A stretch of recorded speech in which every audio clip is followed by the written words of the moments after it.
welcome to the show. Today we have a cartoonist who has a book that the subject and style of the book is very near and dear to my heart.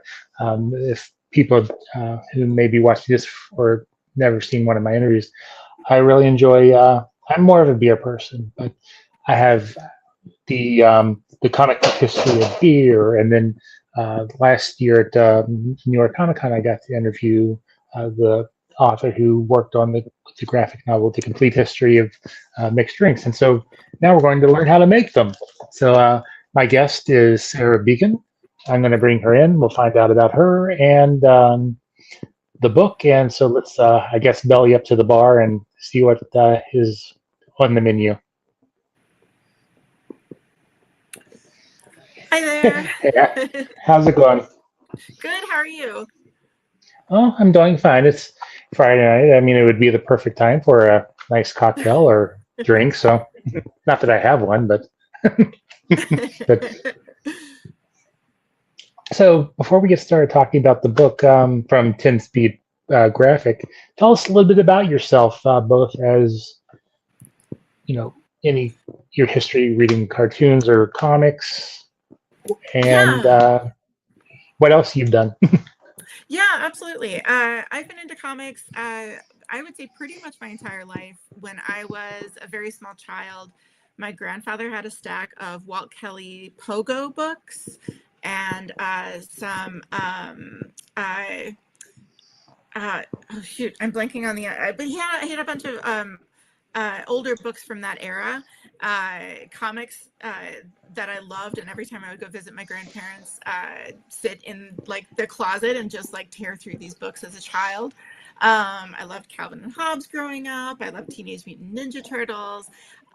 It wasn't until I got to college that someone handed me a copy of Art Spiegelman's Mouse. And I think that was when I realized that there was so much more that you could do with the medium, and that I knew that's what I wanted to do with my art. It kind of took me a while to find where I am right now. I actually, I did self-published indie comics for several years. I won a Xeric grant back in 2010 to put together a collection of little mini comics I had done about conversations with a Ouija board. I did a self-published graphic novel based on like short stories based on dreams. And I think in like, I want to say 2010, 2011, I started doing a web comic that I called I Think You're Sawsome. And it was autobiographical, but it often ended up being about food. So a lot of times the comics were about recipes that I was learning how to make, or new restaurants my partner and I were trying. And eventually one of those restaurants noticed the comics that I was making and hired me to do commercial art for them. So I was drawing comics for their newsletter, and I was doing t-shirt designs and stuff. And when they got a book deal to make a cookbook of their recipes, they hired me to draw some of their recipes in comic book format. And I loved doing that. I had so much fun applying the comic book format to recipes. And it made so much sense to me as a visual learner myself that when we finished that book, the publisher, 10 Speed, came back to me and asked if I would be interested in drawing an entire comic book cookbook about ramen.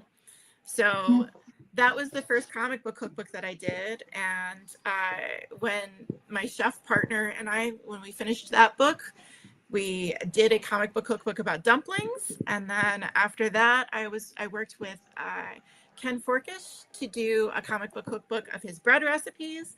And then most recently, I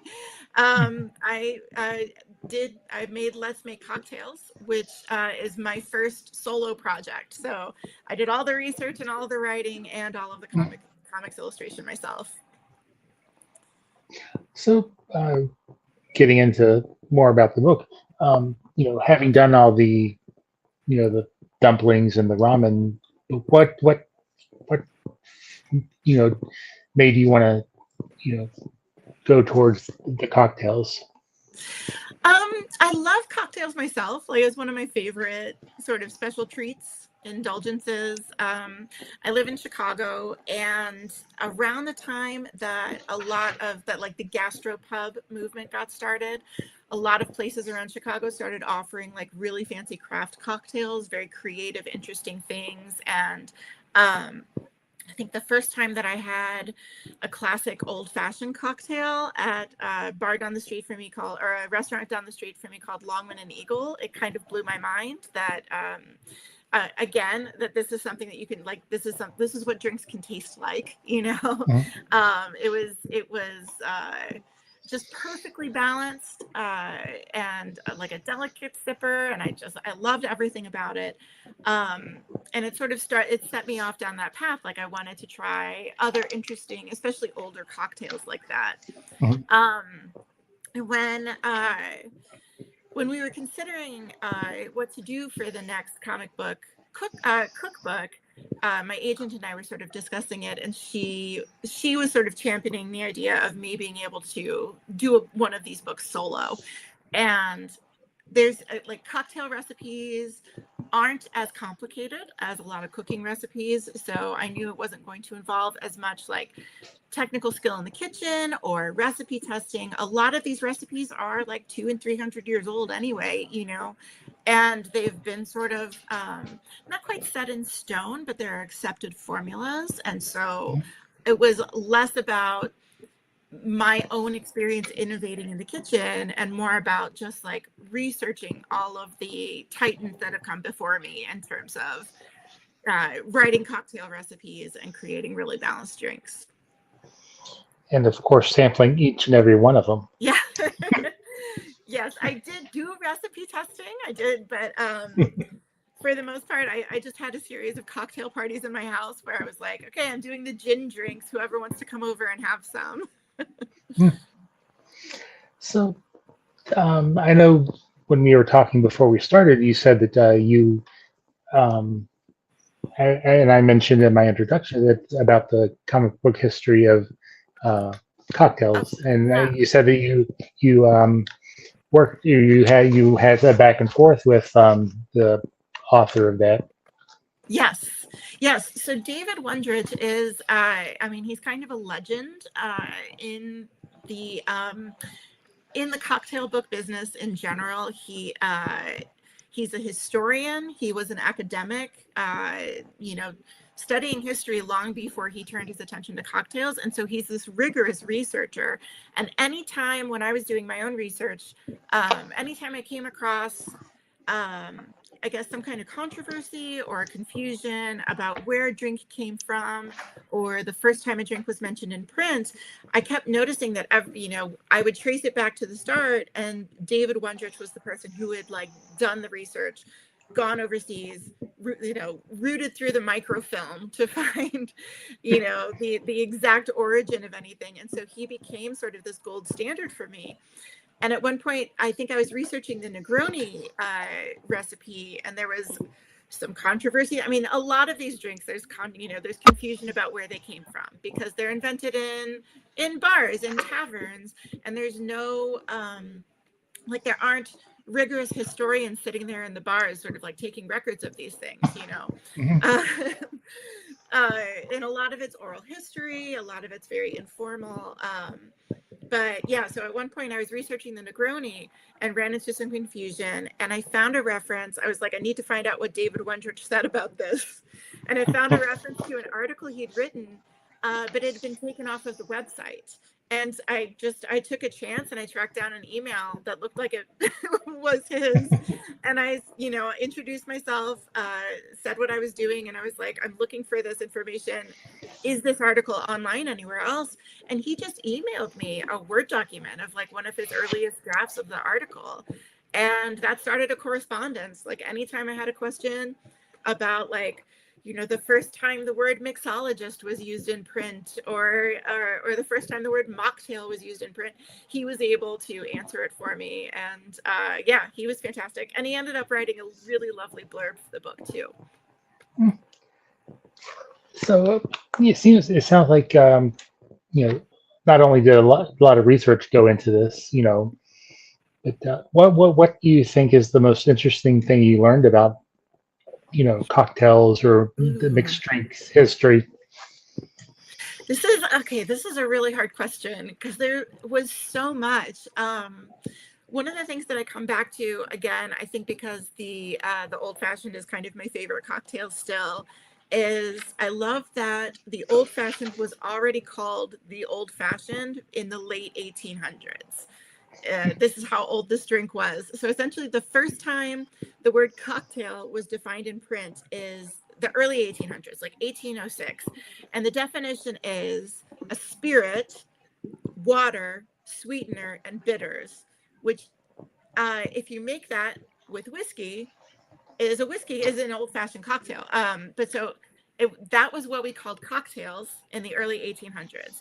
If you make that with whiskey, it's called a whiskey cocktail. And then over time, bartenders started experimenting with it. So if you add maraschino to it and absinthe, it's a fancy whiskey cocktail or an improved whiskey cocktail. And people who preferred the original formulation would go to the bar and say, "Can you give me an old-fashioned whiskey cocktail?" Which is how it got its name. But this is a century and a half ago that this stuff is happening. So compared to the other books you worked on, the Let's Make Ramen and Let's Make Dumplings, how was this one similar? How is it different? Okay, so this is a fun question. The book that immediately preceded this was Let's Make Bread, the book that I wrote with Ken Forkish. And I love bread, and I loved baking my way through all of those recipes. But from an art standpoint, it was so much beige that it drove me crazy. Because everything was beige or tan or brown, and I was like, how do I make this? As an artist, it was a struggle because I feel like working Mhm. with food and drink, I rely so much on color for communicating flavor profiles and appetizing, natures of things. So I was really excited to move from that to cocktails where everything is colors and garnishes and herbs and citrus and reflections in glassware. So it was a lot of fun to draw. Like I really loved drawing this book. Um, it was almost as much fun to draw as ramen. Ramen was really bombastic in that way, where it was just like colors and explosions of shapes and flavors. Uh, Dumplings was a little bit shades of the same thing as bread because like the flavors inside the dumplings are delicious, but they're wrapped in again beige. So sometimes it was hard to draw. Like I try to draw food and drink in a way that sort of implies what it's going to taste like. Like instead of drawing what something looks like, I want to draw what it smells like and what it tastes like. And it's harder to do that when it's when it's beige, but it's a lot easier to do that when you can use fun explosions of color. And you definitely use a lot of color in this book. And you know, as someone who's not a big cocktail person and probably shouldn't be asked to make one, I no, I was going to say, I like how you have like you go through the tools and the different glassware and the different types of spirits and all the mixers and garnishes. I mean, I think it seems like that you know anybody could probably pick up this book and make a halfway decent drink. I mean, that's what I love to hear. I think that, obviously I'm very biased because I want to make more books like this, but I feel like comics is such an ideal medium for step-by-step instructions, for showing like really clear step-by-step instructions. And like the whole purpose of this series, which I didn't realize when we made Let's Make Ramen that we were sort of establishing a series, but the whole purpose of it is to take techniques and methods that seem intimidating or that seem a little difficult, or that people are maybe afraid to try, and make them seem as approachable and accessible as possible. And I mean, as a visual learner myself, this is the format that makes sense to me, to be able to see like each step in a recipe very clearly drawn, very succinctly drawn. Uh, you know, it makes it a lot easier for me as a person to parse than say a large block of text. Mm. So having, kind of, I guess, continuing in that thread, when you're, doing the steps, how did you plan out, which steps you wanted to show, or, how to visualize the step on the page? Yeah, I mean, it's hard. It's a hard line to draw, to figure out where, like, exactly how detailed you need to get with stuff like this. But for the most part, for recipes in general, I try to have each discrete physical step of the recipe be its own panel in the comic. um, and you don't have, like, you can break that down as granularly as you want, but in a lot of cases, like, I didn't grow up learning how to cook from, like, my parents and grandparents. I came to cooking later in life, so I feel like a little bit of a beginner myself in a lot of these situations. And I feel like that makes it easier for me to create a cookbook for someone else who's a beginner, because Mm. there's not a lot that I'm taking for granted that people understand or already know how to do. So let's talk about now your process. I would assume that you do this digitally, maybe, or is it a hybrid, or? Yes, at this point, digitally. Let's Make Ramen, I did entirely in traditional media. So that one is all markers and watercolor and a little bit of gouache, I think, which was extremely satisfying because I now have, like, a stack of originals that I can go back and look at.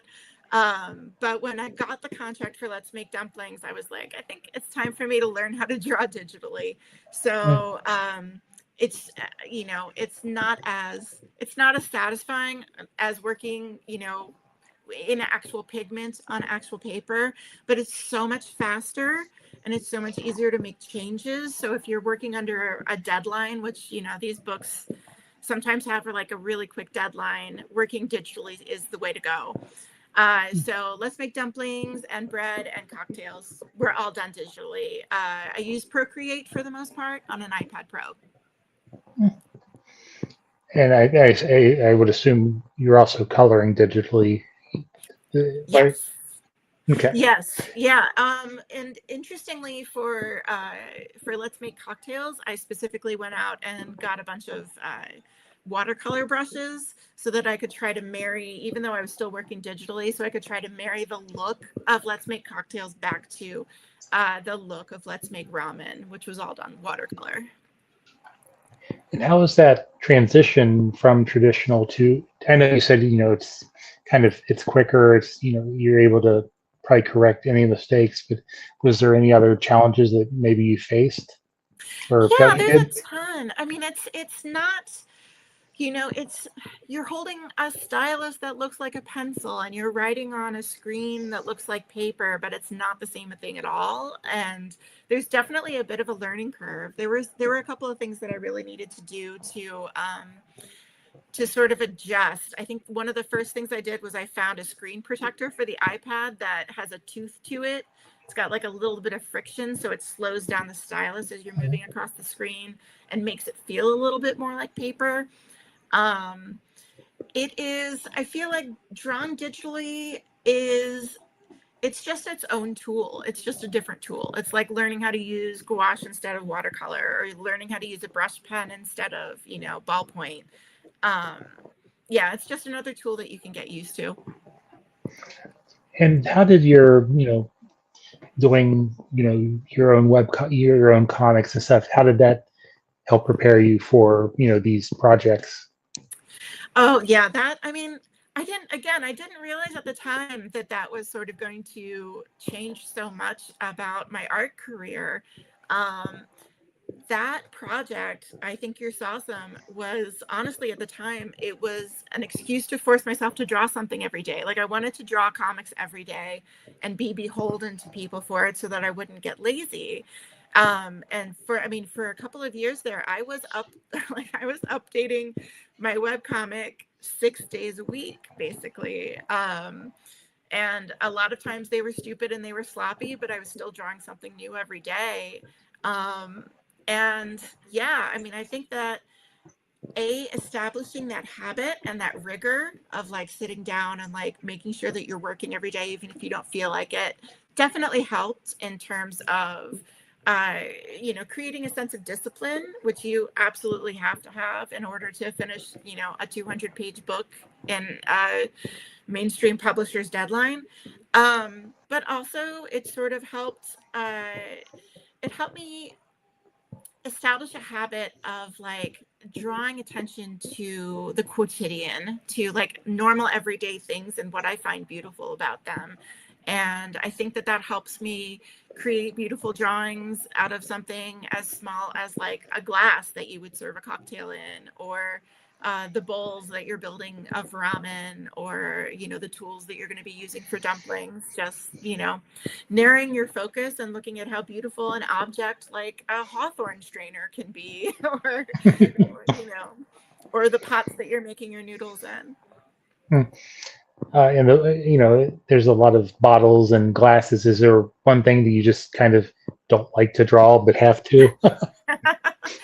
Ooh, okay, this is a really good one. I feel like I'm really good at organic shapes, and a lot of times anything that's too mechanical, I find really, really challenging. So if there's like a ton of straight lines or moving parts and everything has to like, I can't remember if there's anything in the cocktails book that bothered me as much as in Let's Make Ramen. We have a whole chapter on how to make your own ramen noodles at home, and it involves using a pasta machine, and the pasta machine having to draw that like dozens of times and making sure that like all of the parts were precise and in the same places in every single panel. Like that one drove me crazy. That was so challenging.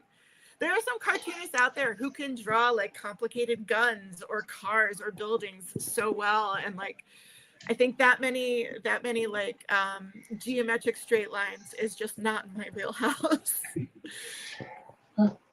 Again, going off of that kind of thought, who are there any cartoonists that have style, not style yourself after, or kind of look to for inspiration for your own unique style?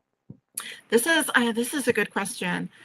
I think when I was younger, there were probably artists that I tried to emulate in style, but I think the more you draw, the more you realize that like your art style is basically like your handwriting. It's very difficult to like, I mean, you're going to develop your own style no matter what happens. There are definitely a lot of artists that I find inspirational in terms of uh, um, how they tell stories, how they build stories. Like Lucy Knisley, who's actually a friend, is a great inspiration to me. Her work is incredible.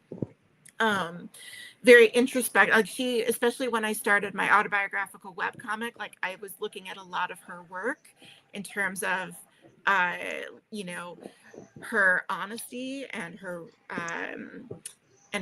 rawness about like being willing to share her own life. When I was in high school, I discovered Linda Berry's comics, and she's been a lifelong inspiration to me. Her work is incredible. Um, I love how raw her stories are. Again, like her brutal honesty. I think that's one thing that I'm really drawn to.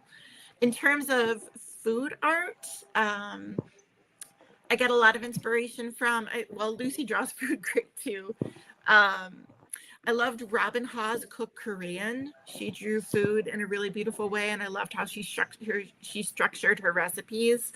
And I also get a lot of inspiration from manga. There are a lot of great manga series about food. I loved Oishinbo. I love Sweetness and Lightning. My nephew's been sending me Delicious in Dungeon, and the food that's drawn in that is incredible too. So, I mean, you have a ton of drinks recipes in here. Were there some you had to leave out, or or Absolutely. yeah, Yeah. or do you have any of your own concoctions in here? I didn't create any of my own alcoholic drinks. I think there are a couple of the ones in the spirit free section that were sort of um, maybe not like entirely created by me, but they're a little more unique, a little less like so many of the recipes that we're using are classics or modern classics. Um, but there were plenty of cocktails that did not make it in. I think I started when I was writing with a list of 100 cocktails that I considered sort of foundational classics or modern classics, and I whittled it down to 60 in the end, just to keep to the page count. Mhm. I have a newsletter on Button Down, and I have been sort of illustrating some of the recipes that didn't make it in that I still liked as like my cutting room floor cocktails. um, so, you know, are there, I don't want you to give anything, any other potential books away, but, are there any other foods that you would like to, give the same treatment that you've given, these few? Oh, absolutely. Like, I mean, the sky's the limit. I love all of it. Um, the next book, which I don't think we can announce yet, but I can probably hint at, will probably be cookies. Will probably be like sweet baked goods and cookies, and hopefully I can make an announcement on that soon. Um, I There's sort of a dream project of mine. I don't know if it would ever happen, but I would love to do one of these about curries and sort of explore sort of the history of curry, because curry is so different from the Caribbean to India to Southeast Asia to Japan. Like, but we use the same blanket term for it, and a lot of it, like, I'd love to explore the history of. I mean, much of this is the history of British colonialism, but the history of how this dish traveled so many different places, and how each region produces it differently and uses different spice mixes.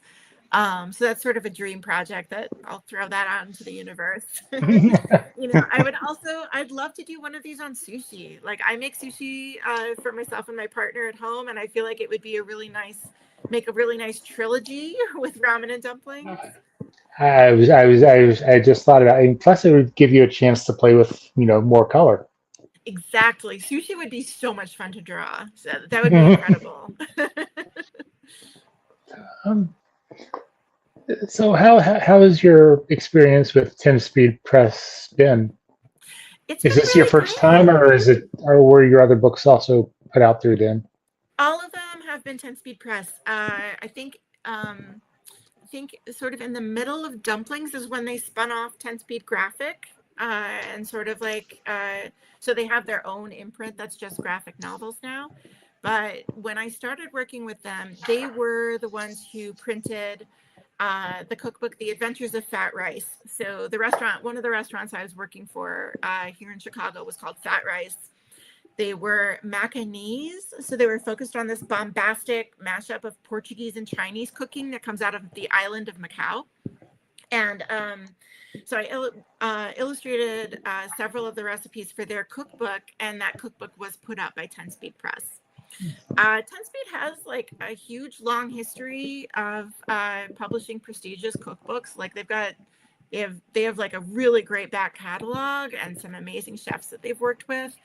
I don't have anything to compare it to, because I basically went from self-publishing things to sort of stumbling into working with essentially a cookbook and lifestyle publisher, that has now created an imprint to do like comic books and graphic novels.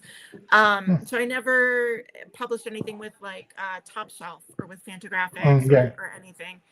Um, but I will say that like they've been great. They are under the umbrella of Penguin Random House, so they have a lot of uh, there's a lot of power there and reach in terms of distribution.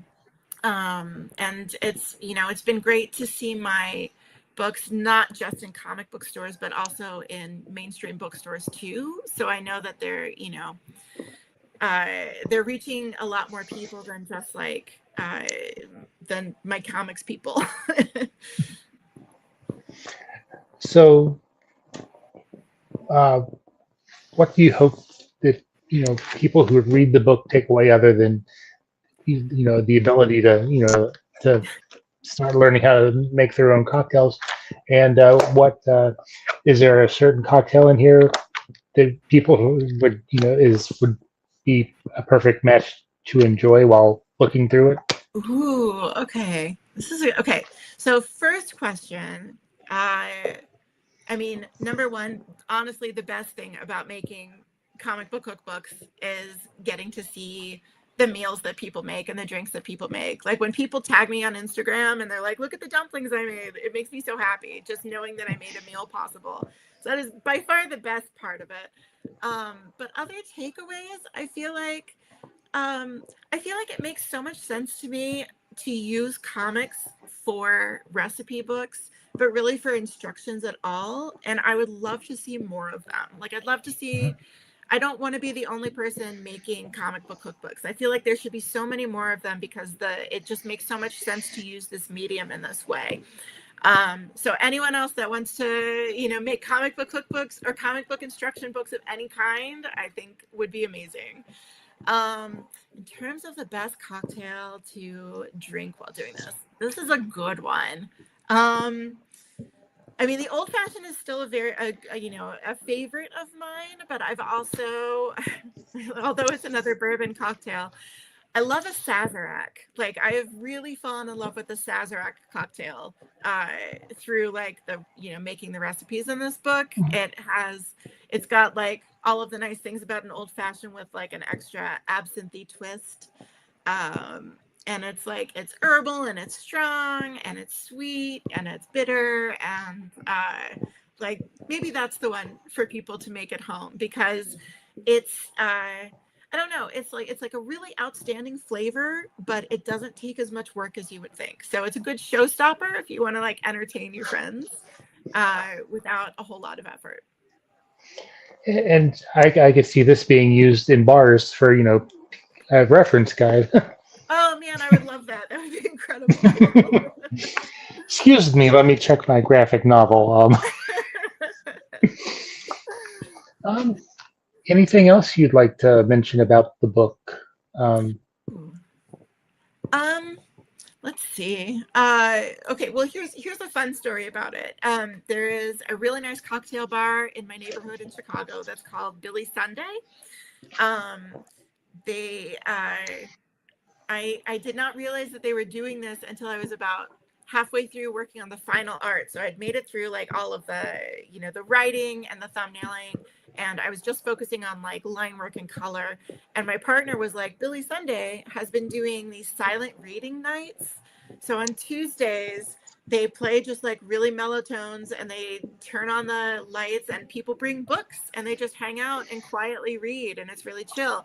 And I started bringing the book there. Like I would take my iPad, my partner would bring a book, he would read, I'd draw. And over the course of a couple of months, the bartenders started noticing and they were asking me about the project. And then they got emotionally invested in it. And now two of them are in the acknowledgement section because they were so helpful. And now I'm having like the launch party at Billy Sunday to sort of oh, cool. celebrate the release of this book. And it goes on sale. Hold on, what is today? Next week. It goes on sale next week. Yes, I don't Tuesday, April 7th. Yes. know. Any, I don't know, because I know that a lot of there's food pairing with beer, some with beer, and food pairing with wine. Is there a food pairing with cocktails? Ooh, I mean, yeah, I think there are lots of recommendations on this. There are certain dishes that go really well with tequila drinks, for instance, and certain dishes that go. I mean, you'll often see like your whiskey and bourbon drinks at steakhouses and like your rum drinks at like Caribbean restaurants. But I think that honestly, I think that a lot of this is just going to come down to personal preference. Like, I don't think it's like um, as rigorous, say, as people talk about wine and cheese pairings, where they get very strict about certain dishes that you can have with white wines and certain ones you can have with red wines. Honestly, I think most cocktails go great with whatever you happen to be eating. great cocktails go together with great friends. There you go. There you go. Exactly. Well, if you'd like to give a final pitch for the book and where people can find more of your stuff, then we can wrap it up that way. Yeah, absolutely. Okay, so the book is called Let's Make Cocktails. Here, I should hold up my own copy of it. And it is available Tuesday, April 7th, and it should be at your local comic book store or your local bookstore. And you can find me at sarahbecan.com. I'm on Instagram at sarahbecan. And I have a newsletter on Button Down that I write new comics for free in your inbox every week. All right. Well, best of luck as you start getting the word out about this book, and hopefully you can come back next time you have your next addition to this growing catalog of. I would love that. But again, thank you for taking the time out of your night, especially on a Friday night, to chat with us. And again, best of luck as you continue to make your wonderful books and stuff like that. And we'll definitely have to stay in touch. Yeah, absolutely. Thank you so much for having me.